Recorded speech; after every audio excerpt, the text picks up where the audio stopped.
पहाड़ उत्थान समिति के बैनर तले रिस्पना पुल के पास किया गया वृक्षारोपण। समाज सेविका सोनिया आनंद रावत समेत कई लोगों ने किए वृक्षारोपित। समाज सेवक सुंदर सिंह रावत ने भी किया वृक्षारोपण। मीडिया से बातचीत के दौरान सोनिया सिंह रावत ने दी जानकारी। सोनिया आनंद रावत ने लिया पर्यावरण को बचाने का संकल्प। वहीं पेड़ों के हो रहे कटान को लेकर सोनिया ने सरकार पर कसा तंज। मैडम, आज वृक्षारोपण किया है, क्या कुछ कहना है इस मौके पर आपका?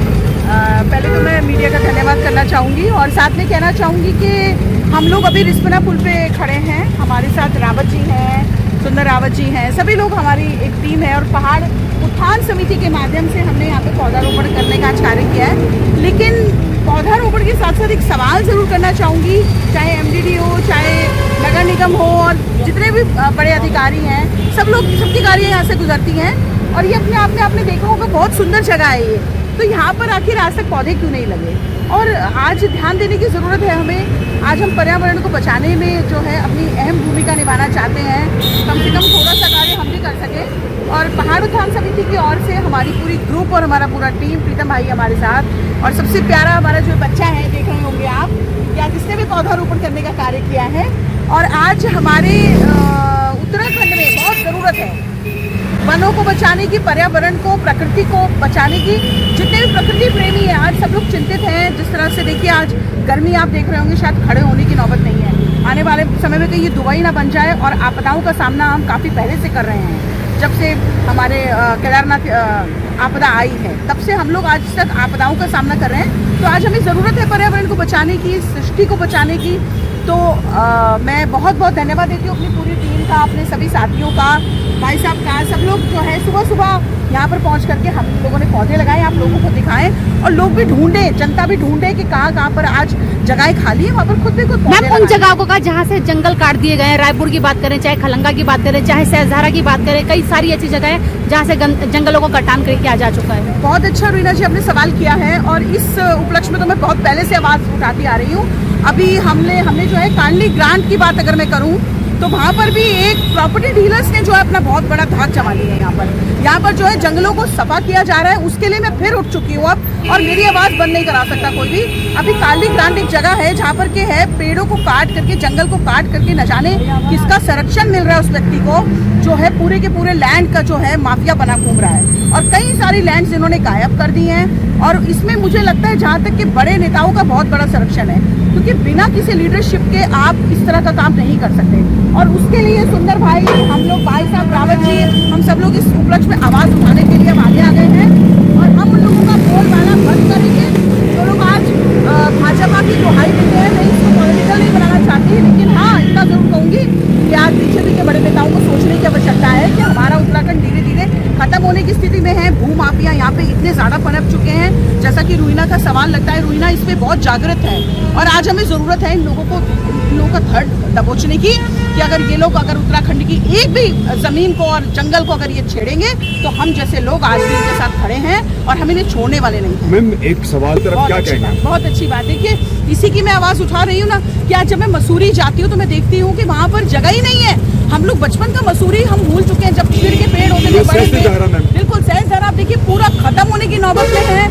इनको कोई लेना देना नहीं है। इनको बस एक ही मतलब है कि पैसा कैसे आए और पैसा कैसे हम लोग कमाएं। और उसमें शामिल जो है बड़े भूमाफिया हैं, मैं आपको फिर बता रही हूँ। और भूमाफियों को जो संरक्षण दे रही है वो सरकारें दे रही हैं, चाहे कोई भी सरकार हो। तो आज हमें जागने की ज़रूरत है। आज हमें देखिए, अब मैं भाई साहब को भी कुछ कहूँगी कि आप भी इस उपलक्ष्य में बताएं इन लोगों को कुछ, कि आज हम किस तरीके से इसको बचाएं। और इन सबके सानिध्य में हम लोग चाहते हैं, हम अभी मैं दूसरा मुद्दा भी लेके आने वाली हूँ। जिस तरह मैं कांडली ग्रांट की बात कर रही हूँ, मुझे बहुत बड़ी इन्फॉर्मेशन है, मेरे पास डॉक्यूमेंट्स हैं। और चाहे मुझे कुछ भी किसी भी हद तक जाना पड़े, हमें जब तक जीवित हूँ मैं जंगल बचाने की, उत्तराखंड को बचाने की मुहिम को आगे बढ़ाती रहूँगी। अपनी आवाज़ को दबाने वाली नहीं हूँ, अपनी आवाज़ को उठाती रहूँगी। कभी इन गरीबों पर नजर डालिए जो रोटी के लिए न जाने कहाँ से आते हैं। आखिर इन गरीबों के लिए किसी की सोच नहीं है, केवल अमीर होता जा रहा है। आज अमीर की सोच ये हो चुकी है कि किस तरीके से ज़मीनों को हम जो है घेरें और ज़मीनों को आगे बेचें और खरीद फरोख्त करें। और इसमें पूरी की पूरी टीम शामिल है। मैं आपको फिर कहना चाह रही हूँ, ऊपर से लेके नीचे तक, चाहे फॉरेस्ट विभाग हो चाहे कोई भी विभाग हो, आखिर इन्हीं की ज़मीन है तो इनके आंखों के सामने लोग कैसे घेर रहे हैं, ये बड़ा सवाल है। देखिए इस पर मैं चाहती हूँ कि आप लोग भी कभी डिबेट ऑर्गेनाइज करें और लोगों के सामने आना चाहिए, कहाँ पर वहाँ के लोग भी आए सामने। देखिए जब तक आम जनता नहीं जागेगी तब तक इसका कोई भी रास्ता हमें नहीं मिलेगा। 5 लाख पौधे लगाने का संकल्प लिया है, लेकिन जो जंगल कटे हैं उन पर क्या कुछ कार्रवाई हो रही है? सबसे पहले मैं अपने मीडिया बंधुओं का बहुत बहुत धन्यवाद करूंगा कि आप जब भी हम समाज सेवा से रिलेटेड कोई भी मुहिम छेड़ते हैं, आप सबसे पहले आते हैं। इसके लिए आपका तहे दिल से धन्यवाद। और ये आप देखिए यहाँ पर ये देहरादून का हमारा इंटर पॉइंट है और देहरादून में भू माफियाओं द्वारा सारे जंगलों को तहस नहस कर दिया गया। आप हमेशा चाहे खलंगा का मामला हो, सहजधारा का मामला हो, इतने बड़े बड़े रोडों के नाम पे पेड़ काट के शिफ्टिंग का भी एक ड्रामा किया गया। आपने देखा होगा सहजधारा रोड वाली, जब हमने वो अभी आपको भी वो खबर दिखाई थी कि वो पेड़ आज एक भी जिंदा नहीं है। तो अगर पेड़ नहीं होंगे तो हम लोग, हमारे आने वाली पीढ़ियाँ ख़त्म हो जाएंगी। आपको भी पता है, बिना ऑक्सीजन के जी नहीं सकते। तो आज हम पहाड़ उत्थान समिति एक सामाजिक संस्था है, उसके माध्यम से हमारी बड़ी बहन है समाज सेविका डॉक्टर सोनियानंद रावत, हमारे अतुल भैया हैं यहाँ पर, अतुल नेगी जी, जो एक सामाजिक संस्था चलाते हैं, कल्याण सिंह रावत जी हैं, सामाजिक पर्यावरण के क्षेत्र में बहुत काम किया है, हमारे अशोक चौहान जी हैं और हमारे पवार जी हैं यहाँ पर। तो बहुत सारे लोगों की टीम है। जब कभी भी हम कोई अच्छा काम करते हैं तो सारे लोग आपसी मतभेद भुला के एक हो जाते हैं। और आज हम केवल एक सरकार को भी और आम जनता को संदेश देना चाह रहे हैं कि ये रिस्पना पुल है और यहाँ पर एक संदेश जाए कि पर्यावरण को हम लोग मिलजुल के बचाएं, इस पर्यावरण को। आपसे लूँगा, ये स्मार्ट सिटी के प्रोजेक्ट को चलते हुए काफ़ी टाइम होगा, इस रिस्पना पुल को बने हुए भी बहुत समय हो चुका है। जो काम आप कर रहे हैं, ये जगह चिन्हित करने में क्या मन में विचार आया था कि आपने इतना बड़ा काम कर दिया, क्योंकि काबिल तारीफ है? बिल्कुल, ये शहर का, मैंने वही बताया कि टर्निंग वो हमारा बिल्कुल ये एंटर पॉइंट है राजधानी का। और यहाँ से लगभग आपको पता है कि प्रतिदिन कितनी गाड़ियाँ निकलती होंगी, मंत्री यहाँ से निकलते काश ये 15 साल पहले लग गया होता था। बिल्कुल, मुख्यमंत्री निकलते होंगे यहाँ से, विधानसभा बिल्कुल बगल में विधानसभा भवन है, सारे विधायक सारे अधिकारी यहाँ से निकलते हैं। तो एक संदेश हम यहाँ देना चाहते हैं कि अगर हम इस रिस्पना पुल पर एक कबाड़ के रूप में यहाँ धीरे धीरे इकट्ठा होकर मलबा आज मिट्टी के रूप में बदल गया, तो हम इसको, अगर हम इसमें पेड़ लगाएं तो एक अच्छा संदेश आगे आम जनमानस में जाए। और ये केवल पेड़ लगाएंगे नहीं, हम इन पेड़ों को बचाएंगे भी। और आप अगले साल भी यहाँ पर आके देखेंगे यही पेड़ आपको यहाँ पर दिखेंगे। इसके लिए हम नगर निगम से, क्योंकि नगर निगम की यहाँ पर पानी की ट्रॉली आती है हमेशा, जैसे आपने देखा होगा यहाँ पर पूरे गमले लगाए गए हैं, तो इनमें पानी की भी, अभी तो बरसात है, लग जाएंगे, लेकिन हम इनका लगातार देख रेख भी करेंगे। और मैं अभी सभी सामाजिक संगठनों से और सभी राजनीतिक संगठनों सभी से अपील करता हूँ कि सब लोग मिलजुल के सामाजिक कार्य कीजिए और अपने देहरादून को फिर से हरा भरा बनाइए। और पे काम कर रहे हैं, सेवाएं प्रदान कर रहे हैं, बहुत बड़ा काम कर रहे हैं। आज भी आपने जो जगह चिन्हित करी है, काबिल तारीफ है कि यहाँ पर इतना बड़ा सुंदरीकरण का काम सालों से चल रहा है, मगर किसी की दृष्टि नहीं है कि यहाँ पर भी पेड़ों की और पौधों की जरूरत है। किस तरीके से देखते हैं, क्या अनुभव है? मैं लोक निर्माण विभाग से सेवानिवृत्त हुआ, उसके बाद विचार आया कि समाज के कार्य क्या किया जाए, तो हमने मन हमारा बना पर्यावरण ही सबसे उचित रहेगा।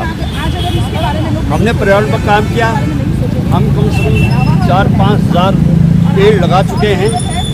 और ऐसा भी नहीं कि हमने पेड़ लगाते हम पेड़ों को भूल गए, हम उनका पालन पोषण भी करते हैं।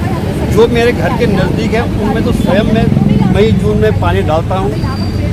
भाईसा अतुल जी हैं, इनके संपर्क में बराबर रहता हूँ। पौधे कैसे हैं, जहाँ जहाँ भाईसा अपने पौधे दिए वहाँ हम संपर्क करते हैं। पौधे फर्स्ट है, कोई कहता है कि 1-2 चलो कमी हो जाती है, वो तो कोई बात नहीं, लेकिन फिर भी पौधे भी हमारे स्वस्थ रहते हैं। हम पौधे लगा के छोड़ते नहीं हैं, जब तक वो ठीक 2-3 साल तक उसका पूरा संरक्षण करते हैं। जब ठीक अपने जगह पर आ जाते हैं, उसके बाद फिर अगला कार्रवाई हम करते हैं। ठीक समय का, जगह का चयन हम बराबर करते रहते हैं कि कहाँ पौधे लगा जाएं। हम जगह ढूंढते रहते हैं, खाली कहाँ। यहाँ पर सुंदर भाई जगह दिमाग में आई और फिर हमने भी देखा बहुत उचित जगह है, यहाँ पर एक संदेश आता है बहुत अच्छा, पर्यावरण को भी और सरकार को भी और समाज में भी। हमारा काम समाज में, सरकार को सब जगह इस चीज़ का संदेश देने का काम करते हैं। और बाकी ये है कि हमें खुशी ये है कि सुंदर भाई जैसे आदमी हमें संपर्क हुआ और हमारा ये कार्य काफ़ी समय से अच्छा चल रहा है। और पर्यावरण की दृष्टि में हमारा जो है बहुत बड़े काम हो रहे हैं। और मैं समझता हूँ कि पर्यावरण पे जो तबाही हमारे उत्तराखंड में आई है या देहरादून में आई है, बहुत बड़ा ये दुर्भाग्य है हम लोगों का। आप लगातार पर्यावरण पे काम कर रहे हैं, कितने नीम के पौधे आप तक लगा चुके हैं? अभी जो है हम लोगों ने पिछले साल जो है हमने 200 से ज़्यादा हमने नीम के पौधे लगाए हैं। 900 प्लस हमने जो है ये पहाड़ों में हमने वृक्षारोपण करा है, जिसमें हमने नीम, कटहल, आपका कचनार हो गया, ऐसे कई ऐसे वृक्ष हैं जो हमने ये पेड़ लगाए हैं। हमारा मकसद सर ऐसा नहीं है कि क्या हम एक दिन गए हज़ारों पौधे लगाए और आ गए। हमारी पूरी एक टीम है जो कि पूरे उत्तराखंड में फैली है। उनको हम लोग टारगेट देते हैं कि आपने कुछ नहीं तो एक पौधा एक दिन में लगाना है। उसके अलावा सर हमारा स्वास्थ्य शिविर भी लगता है, जिसके माध्यम से हम जितने भी परिवार हमारे स्वास्थ्य शिविर में आते हैं उन परिवार को हम एक एक पौधा देते हैं। हमारा सर केवल एक ही हम विनती करते हैं जनता से कि आप साल में एक बार मतलब 50-100 पेड़ मत लगाइए। मैं कहता हूँ साल में आप केवल एक पेड़ लगाइए और उस पेड़ को अपने प्रियजन के नाम, उस प्रियजन के नाम पे आप उस पेड़ की देखभाल भी कर सकते हैं। जिस तरह हमने अभी हमारी संस्था ने क्या करा था, जिस तरीके से एक जानवर का कार्ड होता है जिसको एक कार्ड बनता है, जैसे हमने पेड़ का कार्ड बनाया है। जिस भी पेड़ को हमने लगाया है उस पेड़ का हमने कार्ड बनाया है, उसका हमने उस पर नाम लिखा है। हर महीने हमारा स्टाफ जाता है, उसकी सफाई करता है, उसकी देखरेख करता है कि उसकी हाइट कितनी है। यदि अगर वो सूखता है तो उसकी जगह पर नया प्लांट लगाया जाता है। तो उससे क्या है, आज की डेट में हमने पिछले साल जो 950 पेड़ लगाए थे वो आज भी हमारे जीवित है। और 200 प्लस हमने नीम के पौधे लगाए हैं। और नीम का पेड़ अगर किसी भी एक गांव में अगर नीम का एक पेड़ भी बचता है तो मेरी माननी ये है कि क्या तो वो पेड़ पूरे गांव के लिए बहुत ही बड़ा वरदान के तौर पे काम करता है।